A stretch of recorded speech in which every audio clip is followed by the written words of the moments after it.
మీ అందరికీ ప్రభు అయిన యేసుక్రీస్తు నామంలో హృదయపూర్వక వందనాలు, శుభాలు తెలియజేస్తా ఉన్నాను. రండి, దేవుని వాక్యంలో నుంచి ఒక మాట చదువుకొని మనం ముందుకు వెళదాం. బైబిల్ గ్రంథం ఉన్న వాళ్ళు తీయండి. కీర్తనల గ్రంథము 2వ కీర్తన 1వ వచనం నుంచి. అన్యజనులు ఎలా అల్లరి రేపుచున్నారు, జనములు ఎలా వ్యర్థమైన దాన్ని తలంచుచున్నవి. మనము వారి కట్లు తెంపుదము రండి, వారి పాశములను మన యొద్ద నుండి పారవేయుదము రండి అని చెప్పుకొనుచు. భూరాజులు యెహోవాకును ఆయన అభిషిక్తునికి విరోధముగా నిలవబడుచున్నారు. ఏలికలు ఏకీభవించి ఆలోచన చేయుచున్నారు. ఆకాశమందు ఆసీనుడగు వాడు నవ్వుచున్నాడు, ప్రభు వారిని చూచి అపహసించుచున్నాడు. ఆయన ఉగ్రుడై వారితో పలుకును, ప్రచండ కోపము చేత వారిని తలడింపజేయును. ఈ మొదలైనటువంటి విషయాలను మనం ఇప్పుడు ఇందాక మూలవాక్యంలో చదువుకున్నాం. ఈ మాటలు 2వ కీర్తనలో ఎప్పుడో వేల సంవత్సరాల క్రితం భక్తుడు పలికినటువంటి మాటలు. ఆ మాటలు ఇప్పుడు ఎందుకు చదివించానంటే, భూరాజులు, ఏలికలు, న్యాయాధిపతులుగా చెప్పబడుతున్న వారు యెహోవాకును ఆయన అభిషిక్తునికి గుంపుగా వ్యతిరేకించి గుంపుగా కూడి ఆయనను, ఆయన అభిషిక్తుని వ్యతిరేకించి విరోధంగా నిలవబడేటువంటి ఆ అంశము, ఆ ఘట్టం అనేది మాట నుంచి నేటి వరకు అది కంటిన్యూగా కొనసాగుతూనే ఉంది. ఎందుకు అలా కొనసాగుతుంది అంటే, మొట్టమొదట ఈ భూమండలాన్ని దేవుడు సృష్టించిన తర్వాత మానవుడిని సృష్టించి దీని మీద అధికారాన్ని మానవుడికి ఇచ్చాడు దేవుడు. తర్వాత మానవుడు అధికారాన్ని పొందిన తర్వాత అతనికి ఇవ్వబడినటువంటి అధికారాన్ని, హక్కుని, ఆ స్వేచ్ఛని సాతాను మాట విని వాడికి లోబడి దేవుని తిరస్కరించినందున చేతులారా ఆ అధికారాన్ని తీసుకెళ్లి సైతానికి అప్పచెప్పాడు. సైతానికి అప్పచెప్పిన తర్వాత అప్పటి నుంచి ఇక మానవ జాతి మొత్తాన్ని వాడు ఏలటం మొదలుపెట్టాడు. మొదలుపెట్టి వాడు అప్పటి నుంచి ఇప్పటిదాకా మానవ జాతిని వదిలిపెట్టకుండా ఇక్కడే వాడి స్థానాన్ని సుస్థిరం చేసుకోవడానికి తిప్పలు పడతా ఉన్నాడు. అయితే ప్రారంభం నుంచి ఇప్పటిదాకా దేవుడు భూమి మీద కొంతమంది భక్తులను ఏర్పరచుకొని తన కార్యాలను భూమి మీద నెరవేరుస్తూ వచ్చి, ఆనాడు కానీ పాత నిబంధనలో కానీ క్రొత్త నిబంధనలో కానీ దేవుడు తన కొరకు కొంత శేషాన్ని భూమి మీద ఉంచుతూ వచ్చాడు. సాతాను గాడి భయం ఏంటంటే, ఈ భూమండలం మానవ జాతి నా చేతికి చిక్కింది, వీళ్ళని మళ్ళా దేవుడు తన వైపు తిప్పుకొని మళ్ళా ఇక్కడ కూడా నాకు స్థానం లేకుండా చేస్తాడేమో, ఆల్రెడీ అక్కడ నుంచి నెట్టివేయబడ్డాను, నేను ఏదో ఇక్కడికి వచ్చి తిప్పలు పడతా ఉన్నాను, ఇక్కడ కూడా నా స్థానాన్ని కోల్పోతానేమో అని వాడు అభద్రతా భావంతో తిప్పలబడి అప్పటి నుంచి ఇప్పటిదాకా యెహోవా ఆయన అభిషిక్తుడు అంటే తండ్రి అయిన దేవుని, కుమారుడైన క్రీస్తుని వ్యతిరేకిస్తూ వారికి మహిమ రాకుండా అడ్డగించడానికి పాపం అప్పటి నుంచి ఇప్పటిదాకా వాడు పడాల్సిన బాధలన్నీ పడుతున్నాడు. కాబట్టి వాడు డైరెక్ట్గా ఫైట్ చేయకుండా భూమి మీద ఉన్న మనుషులనే వాడు వినియోగించుకొని ఆ మనుషుల్ని వాడు ఆవరించి, అందులో ముఖ్యంగా భూరాజులను, ఏలికలను, ఎవరైతే ప్రజలకు న్యాయం తీర్చవలసినటువంటి వ్యక్తులు ఉంటారో అలాంటి న్యాయాధిపతులను సైతం వాడు ప్రేరేపించి మరి దేవుని ప్రజలకు హింస కలిగించటం, ఇబ్బంది కలిగించటం, శ్రమ కలిగించటం, వారిని తృణీకరించడానికి ప్రయత్నించటం అనేది చేయటం ఈరోజు కొత్త సంగతి కాదు.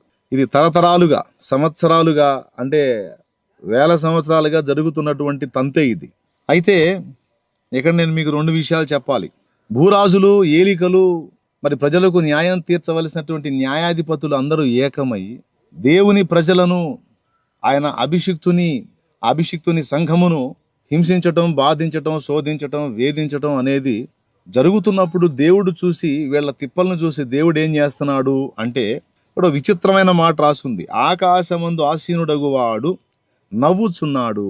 వాళ్ళ ఆలోచనలు, ప్లాన్లు, ఎత్తుగడలు ఇవన్నీ చూసి అప్పటి నుంచి ఇప్పటిదాకా దేవుడు ఏం చేస్తున్నాడంటే, వాళ్ళ యుక్తులు, కుయుక్తులు, వాళ్ళ జ్ఞాన కృత్రిమము ఇదంతా చూసి ఆయన నవ్వుతున్నాడని ఇక్కడ రాసుంది. ఎందుకు నవ్వుతున్నాడు అంటే 2 కారణాలను బట్టి ఆయన నవ్వుతున్నాడు.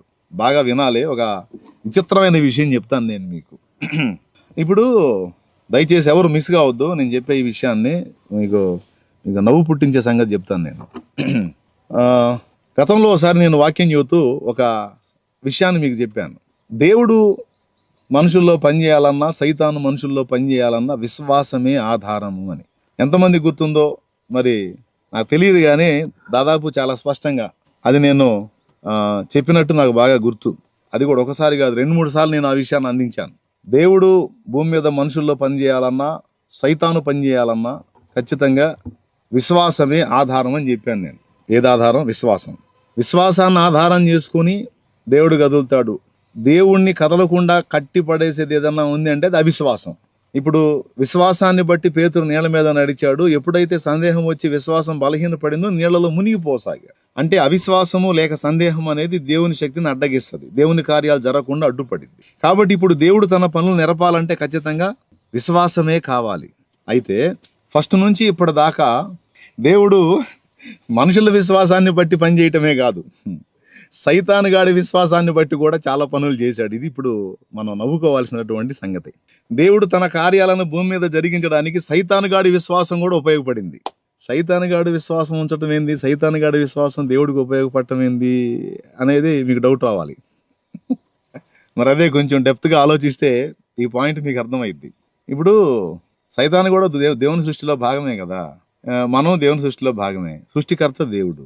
ఇప్పుడు దేవుని కార్యాలు ఎవరి జీవితంలో జరగాలన్నా విశ్వాసం ఆధారం. ఫర్ ఎగ్జాంపుల్, యేసు ప్రభు ఒకసారి ఒక ఇంట్లో ఉన్నప్పుడు ఆయన వచ్చాడని తెలుసుకొని జనం అంతా గుంపులుగా ఆయన ఉన్న ఇంటి దగ్గరికి వచ్చారు. వస్తే ఒక నలుగురు పక్షవాతం అనే జబ్బున్నటువంటి వాడిని తీసుకొచ్చి యేసు ప్రభు ఏ ఇంట్లో అయితే ఉన్నాడో ఆ ఇంటి యజమానుడితో మాట్లాడి, వీడికి పక్షవాతం వచ్చింది, వీడు మంచంలో ఉన్నాడు, పాపం చాలా ఇబ్బంది పడుతున్నాడు, మీరు పర్మిషన్ ఇస్తే ఈ పెంకులు ఓడదీసి లోపలికి వీడిని దించి యేసు ప్రభు ముందుకు దించి ఏదన్నా ఆయన బాగు చేస్తాడేమో అని ఆలోచన చేస్తున్నాము, కొంచెం పెంకులు ఓడదీసాం, ఎందుకంటే జనాలు లోపలికి పోనివ్వట్లేదు, ఇంటి పైకప్పు ఓడదీసి వీడిని లోపల పైనుంచి దించుతాం యేసు ప్రభు ముందుకి అని పర్మిషన్ తీసుకొని పెంకులు ఓడదీసి మరి వాడిని తెచ్చిన ఆ మంచాన్ని 4 తాళ్లతో కట్టి యేసు ప్రభు ముందుకు దించినప్పుడు అక్కడ ఒక మాట ఉంటుంది, మీకు తెలుసులే ఆ సంగతి. ఏంటి ఆ మాట అంటే, ఆయన వారి విశ్వాసము చూచి. సరిపోయింది. మార్కు 2:5 ఒకసారి చూస్తే చాలు, మీరు బైబిల్ ఉన్న వాళ్ళు తీసి మార్కు 2:5 ఒకసారి చూడండి. అలాగే లోక 5:20 కూడా ఉంటుంది. అక్కడ యేసు వారి విశ్వాసం చూచి అనే మాట ఉంది, ఒక్కటి చాలు. యేసు వారి విశ్వాసం చూచి ఆ పక్షవాతం జబ్బున్న వ్యక్తితో అంటున్నాడు, కుమారుడా నీ పాపములు క్షమింపబడి ఉన్నవి అని చెప్పి వాడిని స్వస్థపరచడం అనేది జరిగిద్ది. అక్కడ ఏం రాస్తుందంటే ఆయన వారి విశ్వాసం చూసి అనుంది. అంటే అక్కడ జబ్బు వచ్చిన వాడి విశ్వాసం చూసి అని కాదు, తెచ్చిన వాళ్ళ విశ్వాసం చూసి జబ్బు వచ్చిన వాడికి కార్యం చేశాడు.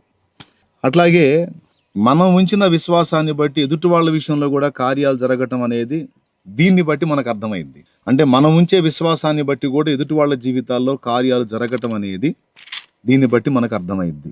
ఇదే దీనికి సపోర్టివ్గా యాకోబు రాసిన పత్రిక 5వ అధ్యాయము 14, 15, 16 వచనాలు మనం చూస్తే, మీలో ఎవడైనను రోగి అయిన ఎడల అతడు సంఘపు పెద్దలను పిలిపింపవలను, వారు వచ్చి అతనికి ప్రభువు నామన నూనె రాసి ప్రార్థన చేస్తారు, విశ్వాస సహితమైన ప్రార్థన ఒక రోగిని స్వస్థపరచును అంటాడు. అక్కడ ఎవరి విశ్వాసం ఆధారం అంటే వచ్చి ప్రార్థించినటువంటి సంఘ పెద్దల విశ్వాసం ఆధారం. అట్లాగా భక్తుల విశ్వాసాన్ని ఆధారం చేసుకుని దేవుడు కొన్ని కార్యాలు జరిగించడం అనేది మనకు బైబిల్లో స్పష్టంగానే మనకు తెలిసిన సంగతి.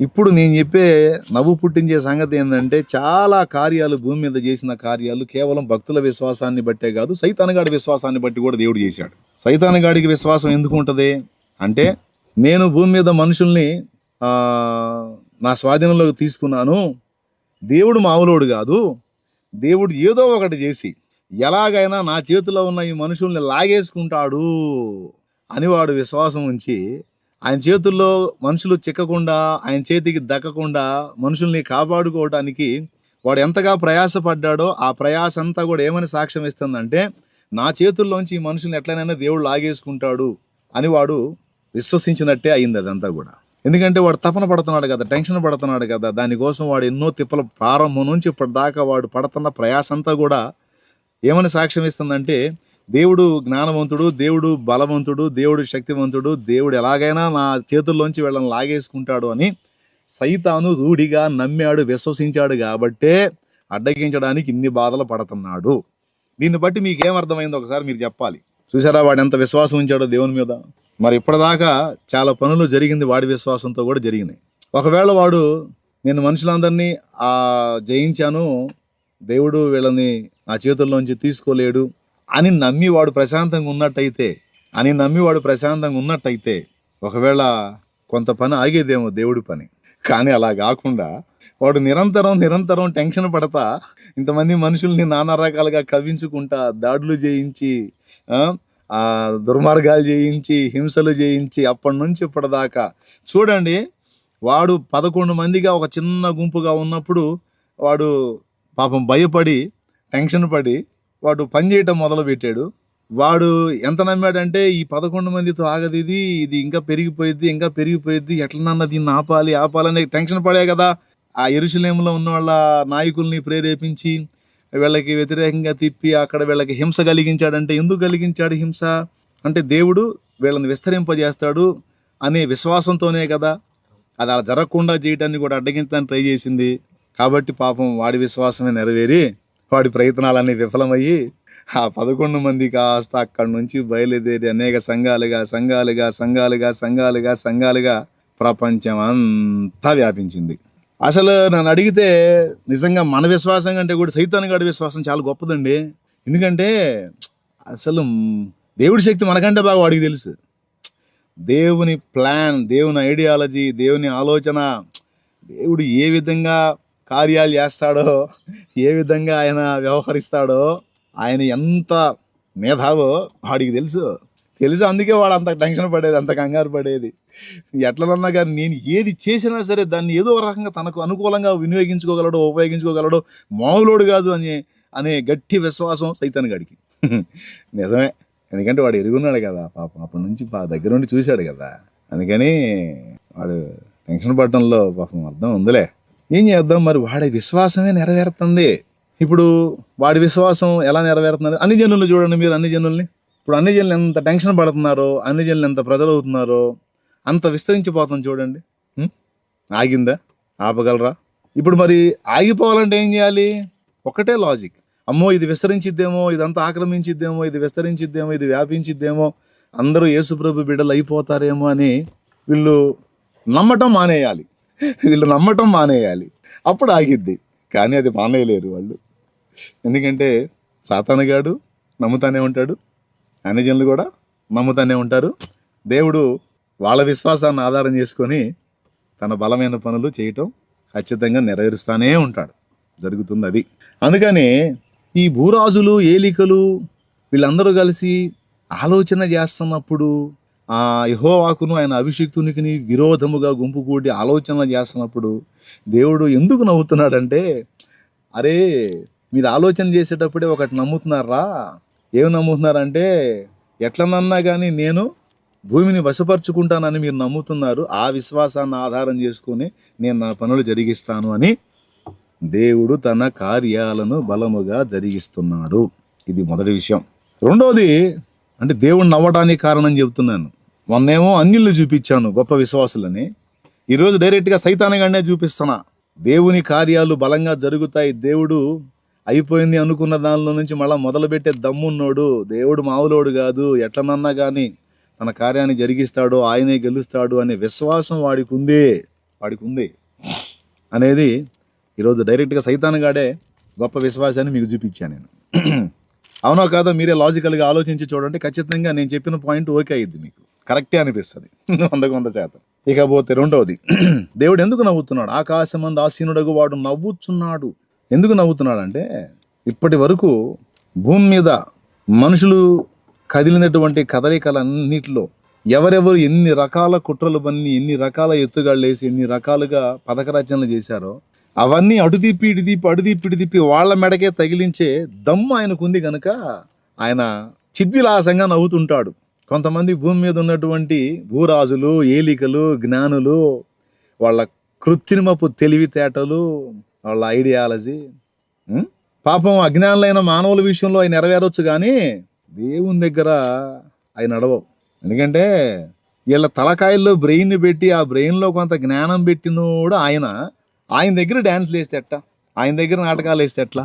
మనుషుల దగ్గర వేసుకుంటే ఏదో మనుషుల దగ్గర నెరవేరుతాయి, మనుషులు తిక్కలోళ్ళు కాబట్టి. కానీ దేవుడి దగ్గర వేస్తే దేవుడు అనుకుంటాడు, అరే నేను ఇచ్చిన ఆ 30 kg బ్రెయిన్లో నువ్వు నీ తెలివితేటలు ప్రదర్శిస్తే ఇలాంటి 30 kg బ్రెయిన్లు, ఈ కేజీలోపు బ్రెయిన్లు, నేను కోట్ల బ్రెయిన్లు భూమి మీద రెడీ చేసి పెట్టేశాను రా. ఇన్ని బ్రెయిన్లు తయారు చేసి ఇన్ని బ్రెయిన్లకు ఐడియాలజీ, ఆలోచన విధానాన్ని ఇచ్చిన ఆ ఐడియాలజీ, ఆలోచన ఎలా ఉంటుందో తెలుసురా మీకు? తెలుసా? చేయండి అని ఆయన నవ్వుకుంటున్నాడు. ఆయన నవ్వే దానిలో రెండవ కారణం అది. ఎంత చెడగొట్టాలని చూసినా ఒకసారి ఆ, నేను కూర్చునే ఆ, బలిపీఠం మీద నా వెనక వారం వారం కూటానికి బ్యాక్గ్రౌండ్ మారుస్తూ ఉంటారు. మీకు తెలుసు ఆ సంగతి. తమ్ముడు ఆర్టిస్ట్ కిరణ్ అని, తనతో పాటు కొంతమంది పిల్లలు తయారయ్యారు. ఇప్పుడు వాళ్ళు కూడా మంచిగా పెయింటింగ్ చేస్తూ ఉంటారు. రకరకాల సీనరీస్ వేస్తూ ఉంటారు. నా బ్యాక్గ్రౌండ్ మంచి వాగ్దానం, మంచి సీనరీ పెడతా ఉంటారు. మీకు తెలుసు ఆ సంగతి. ఒకరోజు ఆ తమ్ముడితో మాట్లాడాను. నేను ఒక పిచ్చి గీత గీస్తాను, దాన్ని ఒక బొమ్మగా నువ్వు చేయగలవా అన్నాను. చేస్తానన్నా అన్నాడు. అప్పుడు నా చేతికి వచ్చిన ఒక పిచ్చి గీత గీశాను అనుకోండి. వినండి, ఆ చిన్నోడు దాన్ని ఆధారం చేసుకొని ఒక బొమ్మను గీశాడు. మళ్ళీ ఇంకోటి ఏం చేయాల, నేను ఏదైతే పిచ్చి గీత గీశానో దాన్నే ఒక బొమ్మగా మార్చాడు, ఒక చిత్రంగా మార్చాడు. నేను అన్నాను, సరే ఈ చిత్రాన్ని నేను చెడగొడతాను, ఆ చెడగొట్టిన దానిలోంచి మళ్ళీ ఇంకోటి ఏదన్నా గీయగలవా అన్నాను. గీస్తానన్నా, చెడగొట్టండి అన్నాడు.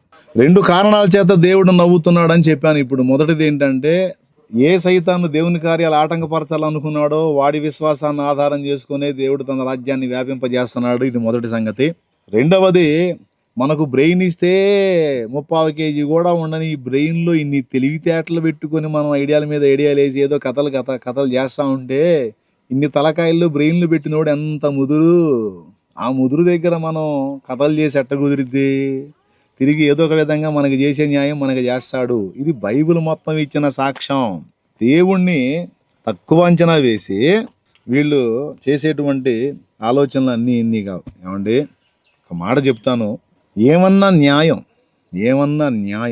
ఇప్పుడు భక్తి, విశ్వాసం, దేవుడు అనే విషయాలు మనసుకు సంబంధించిన సంగతులు. అవి మనసుకు సంబంధించినటువంటి విషయాలండి. ఒకడు ఒక దైవాన్ని నమ్ముతాడు, ఇంకొక దేవుడు అంటాడు, ఇంకొకడు అంటాడు, ఒకడు అసలు దేవుడే లేడు, ఇది నా విశ్వాసం అంటాడు. అట్లా ఎవరి విశ్వాసం వాళ్ళది. ఇది మనసుకు సంబంధించింది.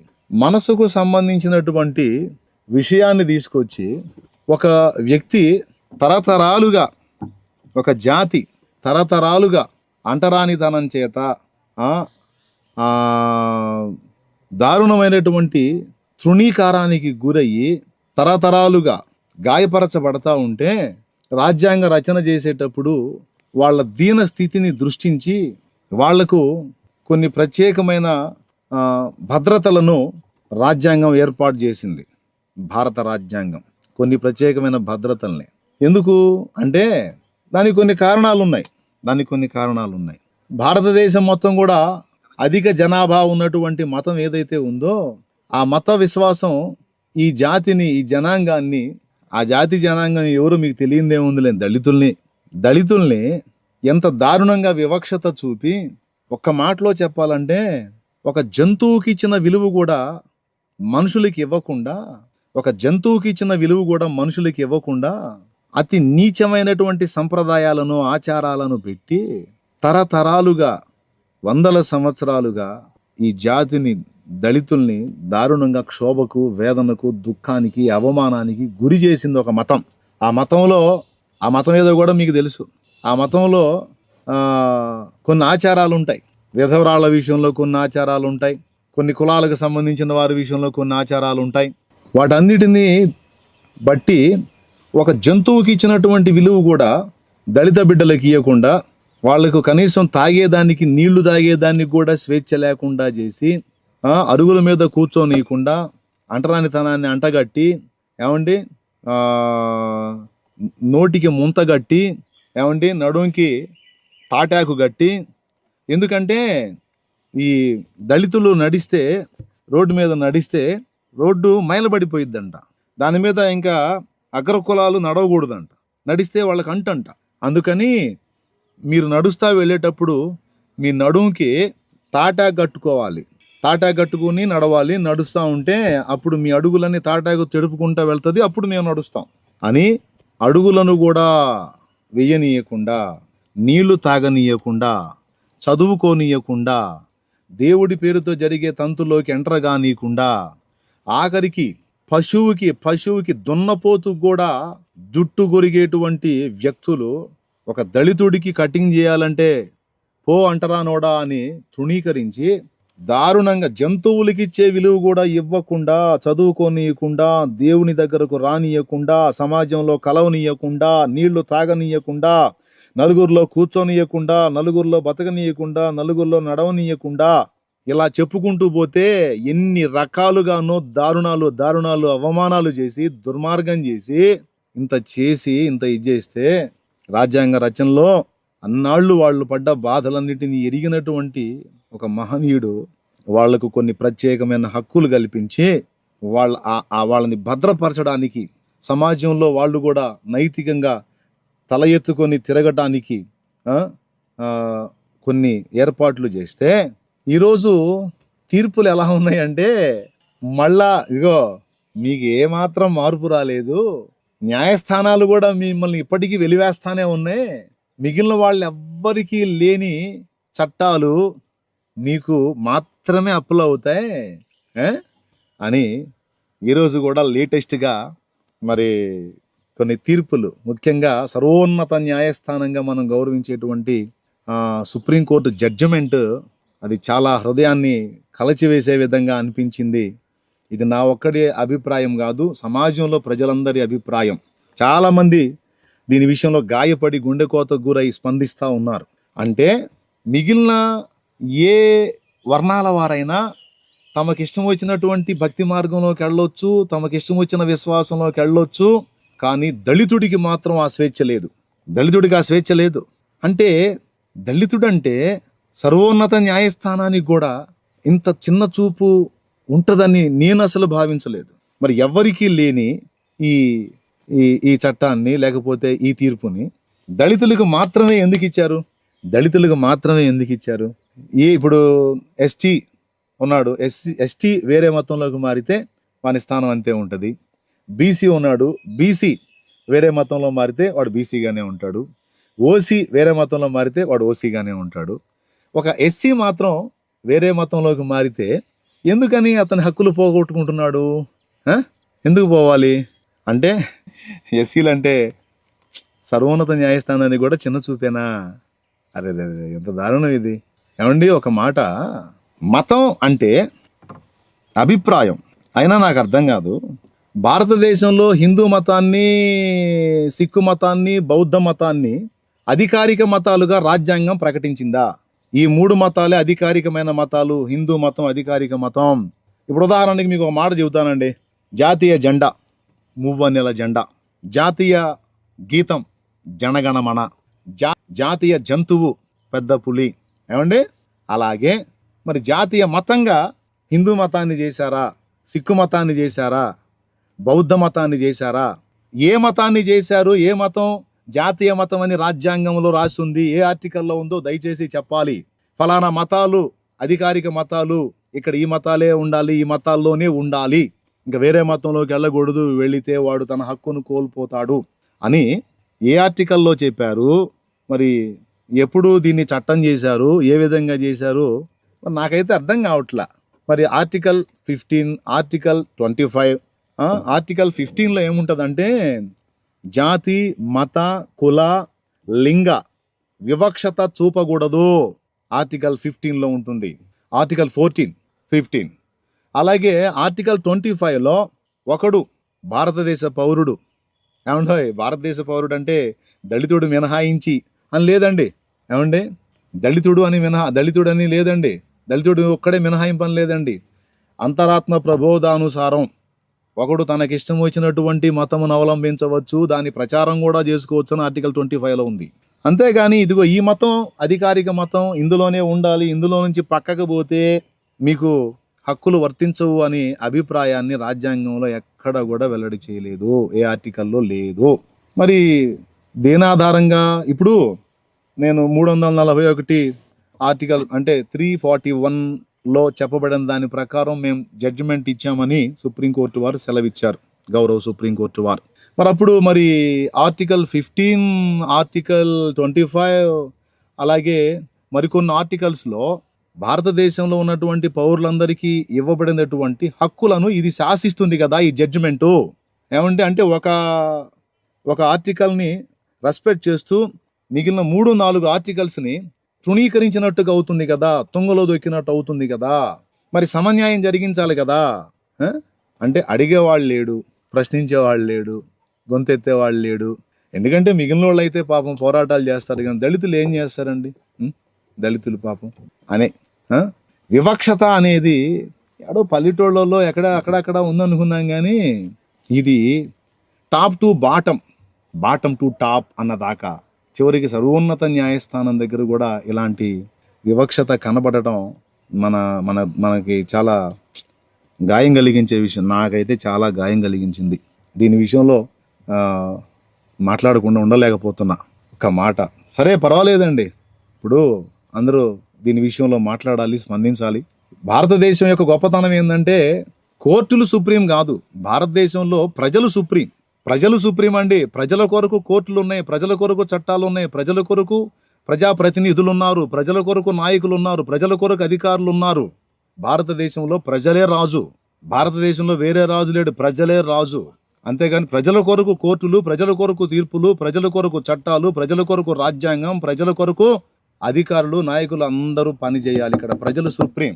దీన్ని మళ్ళీ ఎందుకు చెప్తున్నానంటే అవసరమైతే ప్రజలు ఈ అభిప్రాయంతో ఏకీభవించకుండా ప్రశ్నిస్తే, అవసరమైతే సర్వోన్నత న్యాయస్థానమైనా సరే తన తీర్పుని వెనక్కి తీసుకోవాలి, తన అభిప్రాయాన్ని వెనక్కి తీసుకోవాలి. గతంలో అలా కొన్ని అంశాలకు వెనక్కి తీసుకున్నారు, అది కూడా ఉంది. గతంలో ఇలాంటి తీర్పులు కొన్ని, ఈ తరహాలో ఇచ్చిన తీర్పులు కొన్ని సర్వోన్నత న్యాయస్థానం వెనక్కి తీసుకుంది. ఈ విషయంలో కూడా అలానే జరగాలి. దీనికి ప్రజలందరూ కూడా స్పందించాలి. ముఖ్యంగా దళిత బిడ్డలే కాదు, అన్ని వర్గాలలో ఉన్నటువంటి బిడ్డలందరూ కూడా స్పందించాలి. ఎందుకంటే తరతరాల దుర్మార్గానికి గురై నాటి నుంచి నేటి వరకు కూడా గౌరవానికి నోచుకోకుండా తృణీకారం పొందుతున్నటువంటి దళితులు ఈరోజు ఏమన్నా అందరాలు ఎక్కారా? ఈరోజు కూడా ఏ పల్లెటూరుకు పోయినా ఊరుగానే ఉంది, పల్లెగానే ఉంది కదా. పల్లె పోయి ఊళ్ళో కలిసిందా? ఏడ కలిసిందో చూపించు. పల్లె ఊరు బయటే ఉంది కదరా నాయన అంటున్నాను. ఎవరినైనా ప్రశ్నించే వాళ్ళని, మన సహోదరులను అడుగుతున్నాను నేను. ఏమండి ఒక్కసారి ఆలోచించండి మీరు. అబ్బాయి మీరు యేసుప్రభుని నమ్ముకున్నారు కాబట్టి ఇక మీరందరూ కూడా ఊళ్ళోకి వచ్చేసి ఊళ్ళో ఇల్లు కట్టుకోండి అమ్మా అన్నారా? ఏమండి ఆఖరికి వాళ్ళు చర్చి కట్టుకొని యేసుప్రభుని ఆరాధించుకున్న పాపం పల్లెలోనే కదండి, పల్లెలోనే కదా ఉన్నారు, ఊళ్ళోకి రాలేదు కదా. ఇంకొకటి కూడా అండి, ఊళ్ళో ఉన్నవాళ్ళు పల్లెలో చర్చికి వెళ్తారా? ఏమండి నేను చెప్తాను, పచ్చి నిజాలు చెప్తాను. నేను కొన్ని చోట్ల చూసి మైండ్ పోయింది నాకు. కొన్ని ఊళ్ళకి సువార్త చెప్పడానికి వెళ్తే ఊళ్ళో కొన్ని కులాలు వాళ్ళ చర్చిలు వాళ్ళే కట్టుకున్నారు. అది చూసి ఏడ్చాను నేను, ఎందుకంటే బైబుల్ అలా లేదు. బైబుల్లో సమానత్వం బోధించబడితే బైబుల్ని ఎరిగిన వాళ్ళు సైతం పల్లె ప్రజల్ని తృణీకరించి వాళ్ళు ఊళ్ళోనే చర్చిలు కట్టుకొని మా చర్చి మాకే అని హద్దులు పెట్టుకున్న చరిత్ర కూడా మాకు తెలుసు. ఈ రకంగా చూస్తే దళిత జాతి ఆనాటి నుంచి ఈనాటి దాకా అవమానాలు పొందుతానే ఉంది. ఏమండి ఈ మధ్య కాలంలో జరిగింది కదా రాజస్థాన్లో, పెళ్లి కొడుకు దళితుడు పెళ్లి చేసుకుంటా గుర్రం ఎక్కాడని అతను ఏం చేశారో మీకు తెలుసు. పల్లెలో నీళ్లు రావట్లేదని బిందెలు తీసుకొని ఊళ్ళో నీళ్లకు వస్తే బట్టలోడ తీసి కొట్టారు కదా, మర్చిపోయారా? ఈరోజు కూడా దుర్మార్గాలు జరుగుతానే ఉన్నాయి కదా. ఎక్కడ మారిపోయింది? యేసుప్రభు నమ్ముకున్నందుకు దళిత బిడ్డలు ఒక్కసారిగా టాపులోకి వెళ్ళిపోయారా? మిగిలిన వాళ్ళకి ఎవరికి లేని వివక్షత దళితులకే ఎందుకు? అయినా ఏ మతం? జాతీయ మతం అండి. మన రాజ్యాంగంలో ఎక్కడుంది మాట చెప్తున్నాను నేను. పల్లెటూరులో అగ్రకులాల అరుగు మీద పండుకోవటానికి కుక్కకు కూడా అవకాశం ఉంది. అగ్రకులాల అరుగు మీద కూర్చోడానికి కుక్కకు కూడా అవకాశం ఉంది. కానీ ఒక దళితుడు కూర్చుంటే వాడిని ఎన్ని రకాలుగా ఆ వ్యక్తిని గాయపరుస్తారో. మారిందా? అయినా నాకు అర్థం కాదు. మతం అంటే అభిప్రాయం. ఒక వ్యక్తి నిన్న మొన్నటి వరకు ఒక అభిప్రాయంలో ఉన్నాడు, తర్వాత ఆ అభిప్రాయం తప్పు, ఆ అభిప్రాయం కరెక్ట్ కాదని మరొక అభిప్రాయానికి తను వెళ్ళాడు. భారతదేశంలో ఒక వ్యక్తి తన అభిప్రాయాన్ని మార్చుకునే హక్కు అతనికి లేదా? అంటే ఏ అభిప్రాయంలో ఉండాలో కూడా మరి కోర్టులే నిర్ధారిస్తాయా? ఆ మతంలో 100 రంధ్రాలు ఉన్నాయి, 100 అభ్యంతరకరమైన సంగతులు ఉన్నాయి. వాటిని ఏమైనా సరి చేశారా మీరు? వాటి విషయంలో ఏమైనా శాసనాలు చేశారా? వాటి విషయంలో ఏమైనా హద్దులు నియమించారా? నువ్వు ఏ మతంలో ఉంటే నీకు ఇవి హక్కులు వర్తిస్తాయి అన్నావో ఆ మతంలో 100 రంధ్రాలు ఉన్నాయి. కాబట్టి భూరాజులు ఏలికలే కాదు, న్యాయాధిపతులు కూడా ఇలా వ్యవహరించటం చాలా బాధాకరం, దురదృష్టకరం, దుఃఖకరం, శోచనీయం. దీని విషయంలో నేనైతే చాలా గాయపడ్డాను. మరి నా సహోదర సేవకులు కూడా ఈ విషయంలో ఎవరెవరు ఏమేమి మాట్లాడుతున్నారో అబ్జర్వ్ చేస్తున్నాను. ఇక్కడ ఈ అంశాన్ని గురించి మాట్లాడేటప్పుడు అందరూ కూడా ఈ విషయంలో స్పందించాలి. ప్రజాస్పందనే కోర్టులు కూడా గౌరవించాలి. ఇక్కడ భారతదేశంలో సుప్రీం ప్రజలే. మళ్ళీ చెప్తున్నా, ప్రజలే. భారతదేశంలో సుప్రీం మనం ఓటేశాం. ప్రధాని దగ్గర నుంచి ముఖ్యమంత్రి వరకు మన సేవకులు, నాయకులు అంటే భయపడాల్సిన అవసరం లేదు. ప్రశ్నించడం తప్పు కాదు, బాధను వ్యక్తం చేయటం తప్పు కాదు, న్యాయాన్ని అడగటం తప్పు కాదు, జరుగుతున్న అన్యాయాన్ని ప్రశ్నించడం తప్పు కాదు. అలా ప్రశ్నించకపోతేనే తప్పు, అలా మాట్లాడకపోతేనే తప్పు. నాకెందుకు ఈ ఆలోచన ఉండాలి? ఈరోజు ఈ విషయంలో ఒక తీర్పు ఇచ్చారు, రేపు దీన్ని ఆధారం చేసుకొని ఇంకొక తీర్పు ఇస్తారు. రేపు యేసు ప్రభు నమ్ముకోవడానికి వీల్లేదు, యేసు ప్రభు నమ్ముకున్న వాళ్ళందరూ కూడా ఇదిగో ఈ విషయాలన్నీ కోల్పోతారని రేపు ఇంకొక చట్టం చేసే అవకాశం ఉంటుంది. ఏదో ఒక దాన్ని, ఒక చిన్నదాన్ని ఆధారం చేసుకొని ఆఖరికి రాజ్యాంగాన్ని మార్చి రాసే అవకాశం ఉండొచ్చు, లేదా సవరణ చేసే అవకాశం ఉండొచ్చు. ఇప్పుడు నిద్రపోతే ఏదో దళితుల మీద జరుగుతుంది కదా, ఏదో వాళ్ళ మీద జరుగుతుంది కదా, వీళ్ళ మీద జరుగుతుంది కదా, మన దాకా రాలేదు కదా అని పట్టించుకోకుండా, మనం స్పందించకుండా బాధ్యత రాహిత్యంగా ఉంటే దీని పర్యవసానం రేపు ఎంతకైనా వెళ్ళొచ్చు. కాబట్టి దీని విషయంలో అందరూ కూడా ఆలోచించి తమ వంతు గళాలు విప్పాలని ప్రతి దైవజనుడికి, ప్రతి విశ్వాసికి, ప్రతి పరిచారకుడికి, స్త్రీకి, పురుషుడికి, కేవలం దళితులు అన్న మాటే కాదు, అన్ని వర్ణాలలో ఉండి క్రీస్తులోనికి వచ్చిన వారికి, అలాగే అన్ని వర్ణాలలో ఉన్న ఇతరులకు కూడా, యేసు ప్రభువును నమ్ముకున్న వాళ్ళకు కూడా నేను చెప్తున్నాను, ఇది సామాజిక సంబంధమైన విషయం. ఇది మతానికి, అభిప్రాయానికి సంబంధించిన విషయం కాదు. మతానికి ముడిపెట్టి ఒక జాతికి జరుగుతున్న ద్రోహం, అన్యాయం. కాబట్టి దీనికోసం అందరు గళాలు విప్పాలి, అందరు స్వరాలు ఎత్తాలి, మాట్లాడాలి. దీని విషయంలో ఖచ్చితంగా ఇది ప్రభుత్వాల దృష్టికి వెళ్ళాలి, కోర్టుల దృష్టికి వెళ్ళాలి. వాళ్ళ అభిప్రాయాలను వాళ్ళు ఖచ్చితంగా ఈ విషయంలో మార్చుకోవాలి. దీని విషయంలో ఒక స్పష్టమైనటువంటి జవాబు సరి చేసుకొని మళ్ళా ఇవ్వాలి. కాబట్టి ప్రియులారా, జరుగుతున్నటువంటి ఈ దారుణాలను చూస్తూ బాధ్యత రాహిత్యంగా ఉండాలా?